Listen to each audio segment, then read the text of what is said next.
नमस्कार दोस्तों, स्वागत है आप सभी का हमारे इस YouTube चैनल पंडिताइन चाची में। तो दोस्तों आज हम आपके लिए लेकर आए हैं तुलसी विवाह की पौराणिक कथा। एक बार की बात है, शिव जी ने अपने तेज को समुद्र में फेंक दिया। उससे एक महातेजस्वी बालक ने जन्म लिया। यह बालक आगे चलकर जालंधर के नाम से पराक्रमी दैत्य बना। इनकी राजधानी का नाम जालंधर नगरी था। दैत्यराज कालनेमी की कन्या वृंदा का विवाह जालंधर से हुआ। जालंधर महाराक्षस था।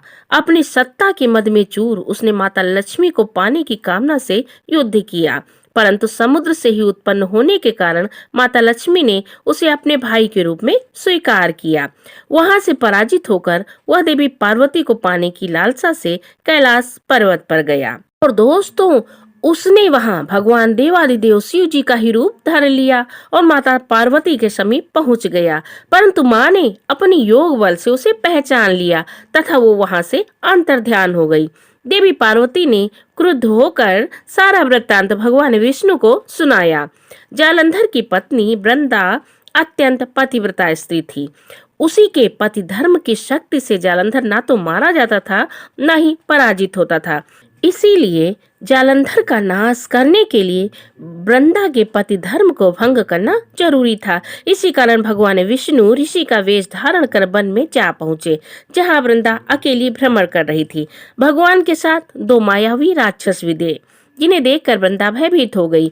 ऋषि ने वृंदा के सामने पल में दोनों को भस्म कर दिया। उनकी शक्ति देख वृंदा ने कैलाश पर्वत पर महादेव के साथ युद्ध कर रहे अपने पति जालंधर के बारे में पूछा। ऋषि ने अपने माया जाल से दो बानर प्रकट किए। एक बानर के हाथ में जालंधर का सिर था, दूसरे के हाथ में धड़ था। अपने पति की यह दशा देख वृंदा मूर्छित होकर गिर गई। होश में आने पर उन्होंने ऋषि रूपी भगवान से विनती की कि वह उनके पति को जीवित करे। और दोस्तों भगवान ने अपनी माया से पुनः जालंधर का सिर धड़ से जोड़ दिया, परंतु स्वयं भी वह उसी शरीर में प्रवेश कर गए। वृंदा को इस छल का जरा भी आभास न हुआ। जालंधर बने भगवान के साथ वृंदा पतिव्रता का व्यवहार करने लगी, जिससे उनका सतीत्व भंग हो गया। ऐसा होते ही वृंदा का पति जालंधर युद्ध में हार गया।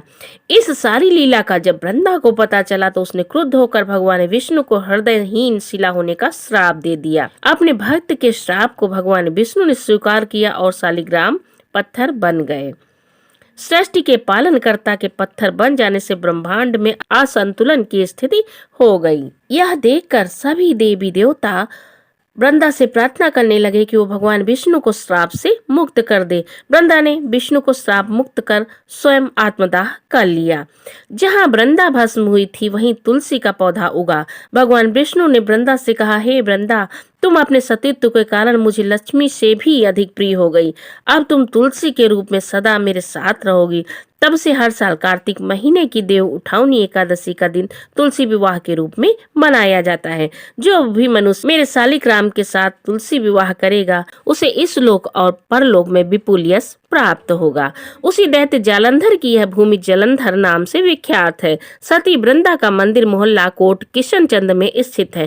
कहते हैं कि इस स्थान पर एक प्राचीन गुफा थी जो सीधी हरिद्वार तक जाती है। सच्चे मन से 40 दिन तक सती वृंदा देवी के मंदिर में पूजा करने से सभी मनोरथ पूर्ण होते हैं। दोस्तों जिस घर में तुलसी होती है वहाँ यम के दूत भी असमय नहीं जा सकते हैं। मृत्यु के समय जिनके प्राण मंजरी रहित तुलसी और गंगा जल मुख में रखकर निकल जाते हैं, वह पापों से मुक्त होकर वैकुंठ धाम को प्राप्त करते हैं। जो मनुष्य तुलसी व आंवला की छाया में अपने पितरों का श्राद्ध करता है, उसके पितर मोक्ष को प्राप्त हो जाते हैं। दोस्तों कैसी लगी तुलसी विवाह की पौराणिक कथा? अगर पसंद आई हो तो हमारे चैनल पंडिताइन चाची को लाइक शेयर सब्सक्राइब करना ना भूलें। बोलो तुलसी मैया की जय हो।